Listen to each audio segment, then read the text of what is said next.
ஓம் நமோ நாராயணாய. வணக்கம் மக்கண்ணா பக்தி நேயர்களே. ஒடிசாவின் கலை பொக்கிஷமாகவும் காண்போர்க்கு அளப்பரிய அதிர்ஷ்டத்தையும் அள்ளிதரும் புனித அடையாளமாகவும் போற்றப்படுவது நவகுஞ்சரம். மகாபாரதத்தின் மறைக்கப்பட்ட ஒரு பக்கத்தையும் அந்த விசித்திர உருவத்தின் பின்னணியில் உள்ள ஆன்மீக ரகசியத்தையும் தான் இன்று நாம் ஆன்மீக கதை பகுதியில் பார்க்க இருக்கிறோம். நவகுஞ்சரம் என்பது மகாபாரதத்தில் வரும் ஒரு மிக முக்கியமான மற்றும் விசித்திரமான வடிவமாகும். இது 9 வெவ்வேறு விலங்குகளின் உறுப்புகளை கொண்ட ஒரு உருவம். இதன் பின்னணியில் உள்ள கதையை விரிவாக காண்போம். ஒடிசா மாநிலத்தின் தோன்றிய பாரம்பரியமான உருவம் என்பதாலும் மற்றும் இது கிருஷ்ணரின் விஸ்வரூபத்தின் ஒரு சிறிய வடிவமாகவும் கருதப்படுவதாலும் இந்த படத்தை வீட்டின் வரவேற்பு அறையில் அல்லது பூஜை அறையில் கிழக்கு நோக்கி வைத்து வழிபடுகின்றனர். இதனால் அங்குள்ள மக்கள் வீட்டில் அமைதி நிலவி மிகுந்த அதிர்ஷ்டத்தை கொண்டு வரும் என்று கருதுகிறார்கள். வாருங்கள், இப்போது நவகுஞ்சரத்தின் தோற்றக்கதையை காணலாம். நவகுஞ்சரம் என்பது மகாபாரதத்தில் வரும் ஒரு மிக முக்கியமான மற்றும் விசித்திரமான வடிவமாகும். இது 9 வெவ்வேறு விலங்குகளின் உறுப்புகளை கொண்ட ஒரு உருவம். இதன் பின்னணியில் உள்ள கதையை விரிவாக காண்போம். முதலில் நவகுஞ்சரம் என்ற சொல்லின் பொருளை பார்ப்போம். நவ என்றால் 9, குஞ்சரம் என்றால் விலங்கு. இந்த உருவம் 9 உயிரினங்களின் பாகங்களையும் கொண்டது. தலை சேவலை போன்றும், கழுத்து மயிலை போன்றதும், உடல் காளையை போன்றதும், இடுப்பு சிங்கத்தை போன்றதும், கால்கள் யானை புலி குதிரையை போலவும், வால் பாம்பை போன்றதும், கை மனித கையாகவும் தாமரை மலரை ஏந்தியபடி நிற்கும்.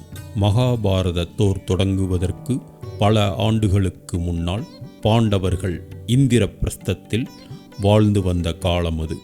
ஒருமுறை திரௌபதியுடன் தர்மர் தனிமையில் இருக்கும் பொழுது தவறுதலாக அர்ஜுனன் அந்த அறைக்குள் நுழைய நேரிடுகிறது.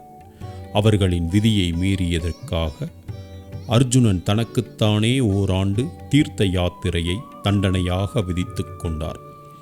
இந்த யாத்திரையின் ஒரு பகுதியாக அவன் இந்தியாவின் கிழக்கு திசையில் உள்ள மணிப்பூர் மலைப்பகுதிக்கு வருகிறான். அங்குள்ள இயற்கை எழில் கொஞ்சும் காடுகளில் தனது மன தூய்மைக்காகவும் இறை ஆற்றலை பெருக்கிக் கொள்ளவும் கடும் தவத்தில் ஈடுபடுகிறான். தவம் முடிந்து அர்ஜுனன் மெல்ல கண் விழித்த போது அவன் கண்ட காட்சி அவனை நிலைகுலையச் செய்தது. அவனுக்கு முன்னால் ஒரு விசித்திரமான விலங்கு நின்று கொண்டிருந்தது. அதுவரை நூற்றுக்கணக்கான நாடுகளை சுற்றி பல்லாயிரக்கணக்கான உயிரினங்களை கண்ட அர்ஜுனன் இப்படி ஒரு தோற்றத்தை கற்பனை கூட செய்ததில்லை என்று எண்ணினான்.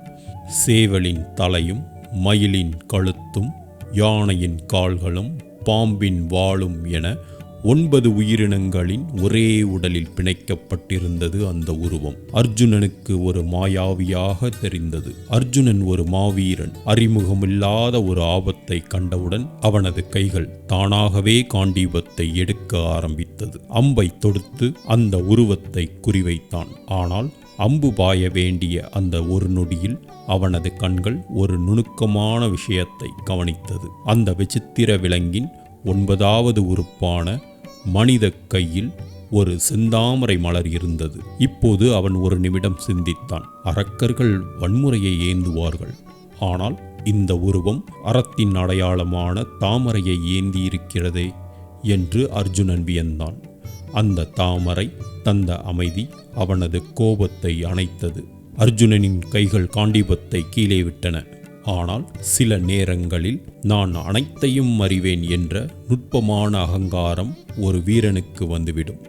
அந்த பிரம்மாண்டமான இயற்கையின் படைப்பில் மனித அறிவு என்பது ஒரு துளிதான் என்பதை உணர்த்தவே பகவான் அர்ஜுனனை தேர்ந்தெடுத்தார். உடனே அர்ஜுனன் கைகூப்பி நின்றபோது அந்த நவகுஞ்சர உருவம் மறைந்து அங்கே புன்னகையை பூத்த முகத்துடன் அந்த பரம்பொருள் கிருஷ்ண பரமாத்மா காட்சியளித்தார். அர்ஜுனா, நீ பார்த்தது வெறும் விலங்கு அல்ல, அது என் விஸ்வரூபத்தின் ஒரு வடிவம். இந்த பிரபஞ்சத்தில் உள்ள அனைத்து உயிர்களும் என்னுள்ளே அடக்கம். நீ எதை பார்த்து பயந்தாயோ அதுவும் நானே, நீ எதை தொழுதாயோ அதுவும் நானே என்று உபதேசித்தார். இயற்கை என்பது நாம் நினைப்பது போல சீரானது மட்டுமல்ல, அது பன்முகத்தன்மை கொண்டது என்பதை அர்ஜுனன் உணர்ந்து இறைவனடி பணிந்தார். இப்போது இந்த கதை நமக்கு 3 முக்கிய தத்துவங்களை உணர்த்துகிறது. முதலாவது பன்மைத்துவம்.